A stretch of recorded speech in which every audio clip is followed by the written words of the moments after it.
नमस्कार, मैं रचना शर्मा। चढ़ती कला टाइम टीवी देख रहे हैं सभी दर्शकों का स्वागत करती हूं। आप देख रहे हैं हरियाणा के समाचार। समाचारों की शुरुआत से पहले एक नजर आज की मुख्य सुर्खियों पर।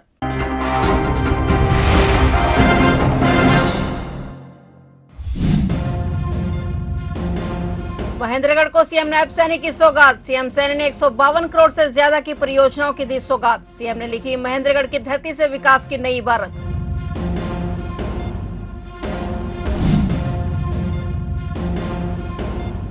जासूस ज्योति के व्लॉग से हुआ बड़ा खुलासा। पाक अधिकारी के साथ था ज्योति का संबंध। इफ्तार पार्टी की फोटो आई सामने।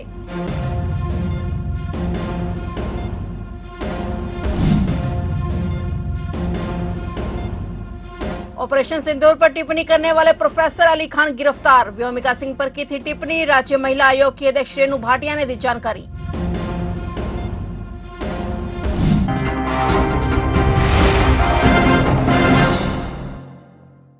और अब समाचार विस्तार से।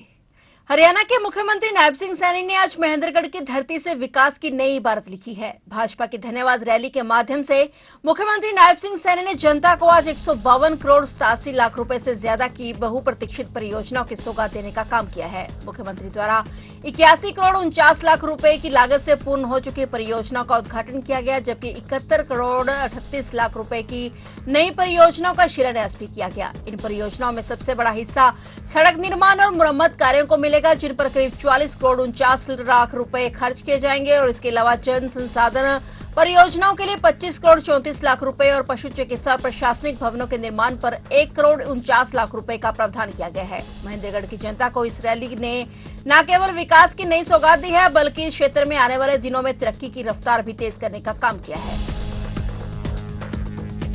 हरियाणा की मशहूर यूट्यूबर और ट्रैवल ब्लॉगर ज्योति मल्होत्रा को पाकिस्तान के लिए जासूसी करने के गंभीर आरोप में गिरफ्तार किया गया है। ज्योति पर आरोप है कि उसने पाकिस्तान के अधिकारियों के साथ संवेदनशील जानकारी साझा की और भारत के खिलाफ काम किया है। ये मामला तब सामने आया जब पुलिस ने उसके कई वीडियो और चैट की जांच की। ज्योति मल्होत्रा ने एक व्लॉग में खुद पाकिस्तान के एक अधिकारी एहसान उर रहीम उर्फ दानिश के साथ अपने संबंधों का खुलासा किया। यह वीडियो 28 मार्च 2024 का है, जब ज्योति पाकिस्तान के राष्ट्रीय दिवस के मौके पर नई दिल्ली में पाक दूतावास की इफ्तार पार्टी में शामिल हुई थी। वीडियो में दोनों की बातचीत इतनी सहज और गर्मजोशी से भरी हुई थी कि लग रहा था कि वे दोनों एक दूसरे को पहले से अच्छी तरह से जानते हैं। दानिश ने ज्योति को पार्टी में अन्य अधिकारियों से मिलवाया और उनके चैनल ट्रैवल विद जो के बारे में भी जानकारी दी। और वीडियो में दानिश की पत्नी से भी मुलाकात होती है, जो ज्योति से निम्रता से मिलती है। वीडियो में ज्योति कहती दिखी है कि वे पाकिस्तान जाना चाहती हैं और उम्मीद है कि इस बार उन्हें वीजा मिलेगा। साथ ही उसने चीन जाने की भी इच्छा जताई और वहां के अधिकारियों से मजाकिया अंदाज में वीजा लेने की गुजारिश की। फिलहाल मशहूर यूट्यूबर और ट्रैवल ब्लॉगर ज्योति मल्होत्रा अभी 5 दिन के पुलिस रिमांड पर है। रिमांड के दौरान और खुलासे होने की संभावना है। हमने एक इनपुट के आधार पर ज्योति रानी पुत्री हरीश कुमार आरओ अग्रसेंस एक्सटेंशन हिसार को ऑफिशियल सीक्रेट एक्ट और 152 बीएनएस के अंतर्गत अरेस्ट किया है। इसके पास प्राप्त मोबाइल और लैपटॉप से हमें कुछ संदिग्ध सामग्री प्राप्त हुई है। इसको हमने 5 दिन के रिमांड पे लिया है। पूछताछ जारी है। यह लगातार पाकिस्तानी नागरिक के संपर्क में थी, उसके बारे में इससे पूछताछ की जाएगी। पाकिस्तान के खिलाफ भारत के ऑपरेशन सिंदूर की रोज प्रेस ब्रीफिंग करने वाली कर्नल सोफिया कुरैशी और विंग कमांडर व्योमिका सिंह पर आपत्तिजनक टिप्पणी करने वाले सहायक प्रोफेसर अली खान महमूदाबाद को सोनीपत पुलिस ने गिरफ्तार कर लिया है। इस मामले में पुलिस ने गांव जठेड़ी के सरपंच का बयान दर्ज किया। उसके बाद सहायक प्रोफेसर को गिरफ्तार कर लिया गया। अपने बयान में सरपंच ने बताया कि सोशल मीडिया पर एक दोनों महिला सैन्य अधिकारी और सेना के खिलाफ एक आपत्तिजनक बयान पड़ा था, जो सहायक प्रोफेसर महमूदाबाद की तरफ से किया गया था। इस मामले में राज्य महिला आयोग की तरफ से डीजीपी को शिकायत दी गई थी। राज्य महिला आयोग ने मध्य प्रदेश में एम मंत्री के खिलाफ हाईकोर्ट के टिप्पणी का हवाला देकर महमूदाबाद के खिलाफ मुकदमा दर्ज कराने की मांग की थी। राज्य महिला आयोग की अध्यक्ष रेणु भाटिया ने बताया कि सबसे पहले अशोक यूनिवर्सिटी का सहायक प्रोफेसर 10 बजे तक आयोग के दफ्तर भी नहीं पहुंचा था, जबकि सहायक प्रोफेसर को 10:30 बजे से 12 बजे तक दफ्तर पहुंचने का समय दिया गया था। महिला आयोग ने टिप्पणी को स्वतः संज्ञान लेते हुए सोनीपत के शोका यूनिवर्सिटी के सहायक प्रोफेसर अली खान महमूदाबाद को 48 घंटे में दफ्तर में पेश होने के निर्देश दिए थे। और महमूदाबाद ने इन दोनों सैन्य अधिकारियों के साथ साथ सेना के नियमों पर भी आपत्तिजनक टिप्पणी की थी। अंबाला के इतिहास में आज एक ऐतिहासिक क्षण दर्ज हो गया है, जब पूर्व मंत्री असीम गोयल ने एक साथ 98 विकास परियोजनाओं का शिलान्यास और उद्घाटन किया। इन परियोजनाओं पर लगभग 65 करोड़ रुपए की लागत आएगी और शहर के हर वार्ड में विकास की रफ्तार को पंख लगेंगे। असीम गोयल ने मुख्यमंत्री नायब सिंह सैनी को मुस्कान मैन का भी नाम दिया। बता दें कि आज ही पूर्व मंत्री असीम गोयल ने विभिन्न गांवों में 3 करोड़ रुपए के विकास कार्यों के उद्घाटन और शिलान्यास किए। बता दें कि आज हुए इस बड़े आयोजन में अंबाला शहर के हर वार्ड को महत्वपूर्ण विकास कार्यों की सौगात मिली है। इन कार्यों में सड़कों का निर्माण, जल निकासी व्यवस्था, स्ट्रीट लाइटिंग और बस क्यू शेल्टर जैसे कई महत्वपूर्ण प्रोजेक्ट शामिल हैं। पूर्व मंत्री असीम गोयल ने इस अवसर पर कहा कि यह सिर्फ एक शुरुआत है और भविष्य में अंबाला के चहुमुखी विकास के लिए और भी बड़े कदम उठाए जाएंगे। उन्होंने जनता को आश्वस्त किया कि शहर को एक आदर्श नगर बनाने के लिए सरकार पूरी तरह से प्रतिबद्ध है। और इस मौके पर असीम गोयल ने कहा कि मुस्कान मैन मुख्यमंत्री नायब सिंह सैनी ने पूरे हरियाणा का वातावरण बदल दिया है। उन्होंने बताया कि ये सभी कार्य उन्होंने अपने मंत्री रहते हुए पास करवाए थे और आज शहर के लिए बेहद महत्वपूर्ण दिन है।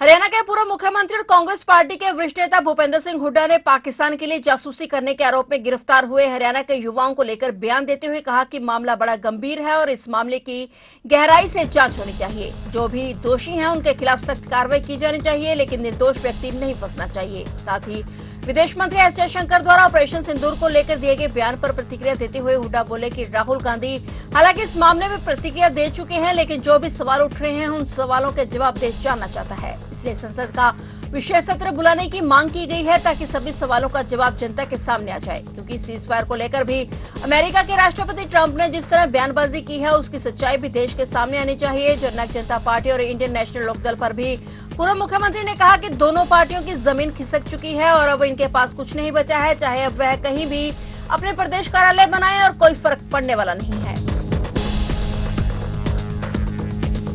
हरियाणा से बड़ी खबर सामने आ रही है। हरियाणा सरकार को हाईकोर्ट ने ग्रुप सी डी नियम संशोधन को लेकर कड़ी फटकार लगाई है। जानकारी के मुताबिक हरियाणा अवमानना याचिका पर सुनवाई करते हुए कोर्ट ने हरियाणा सरकार को साफ निर्देश दिए हैं कि अगर अगली सुनवाई तक नियमों को अंतिम रूप नहीं दिया गया तो राज्य के मुख्य सचिव और हरियाणा कर्मचारी चयन आयोग के चेयरमैन को व्यक्ति रूप से कोर्ट में पेश होना पड़ेगा और दोनों को अपनी जेब से 1-1 लाख रुपए का जुर्माना भरना पड़ेगा। जानकारी के मुताबिक कोर्ट ने सीईटी भर्ती प्रक्रिया में सामाजिक आर्थिक आधार पर दिए जाने वाले बोनस अंकों को रद्द करते हुए ग्रुप सी और ग्रुप डी की भर्ती प्रक्रिया से जुड़े नियमों को दुरुस्त करने के आदेश दिए थे। कोर्ट के आदेश से 1 साल बाद भी सरकार ने इस मामले को गंभीरता से नहीं लिया और तय समय सीमा बीत जाने के बाद जब सरकार ने आदेश की पालना नहीं की तो अदालत में अवमानना याचिका दाखिल की गई। जस्टिस सरकेश मुनजा ने अपने आदेश में साफ किया कि अगर 29 मई 2025 तक नियमों को अंतिम रूप नहीं दिया गया तो दोनों अधिकारियों को पेश होना होगा और अब अगली सुनवाई 29 मई को ही होगी। ऑपरेशन सिंदूर की कामयाबी को लेकर अंबाला छावनी में आज तिरंगा यात्रा का आयोजन किया गया, जिसमें हरियाणा के कैबिनेट मंत्री अनिल विज ने हिस्सा लिया और लोगों के साथ मिलकर इस यात्रा को सफल बनाया। इस दौरान विज बोले कि अभी लड़ाई खत्म नहीं हुई है। इस यात्रा में लोगों का खूब उत्साह देखने को मिला है, जिससे साबित होता है कि अगर जरूरत पड़ी तो लोग खुद बॉर्डर पर जाकर पाकिस्तान के खिलाफ खड़े हो सकते हैं। देशभक्त जनता आज अंबाला की सड़कों पर तिरंगा लेकर तिरंगा यात्रा निकालकर हमारे जांबाज सिपाहियों को, जिन्होंने अभी पाकिस्तान के दाग खट्टे कराए हैं, उनको नतमस्तक होने के लिए, उनका सम्मान करने के लिए और उनको ये भी बताने के लिए कि हर लड़ाई में हम साथ साथ हैं, जनता साथ है। इतना बड़ा जो आप लोगों ने आज तिरंगा यात्रा निकाली है, मुझे 40 वर्ष हो गए, इतनी बड़ी और इतने जोश से तिरंगा यात्रा कभी नहीं निकाली जा सकी।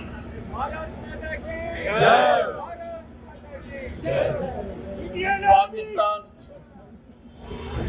जो लंबे समय से अपनी खुराफातों में लगा हुआ और अब तो कमाल कर दिया, पुलवामा में धर्म पूछ कर गोलियां मारी, हमारे अनेकों निहत्थे लोगों को उन्होंने मारा, परंतु हमारे प्रधानमंत्री खामोश रहने वाले, हालांकि पहले भी कई आतंकवादियां घटनाएं हुई, तो सरकारों का काम केवल श्रद्धांजलि देकर अपने घरों में चले जाना।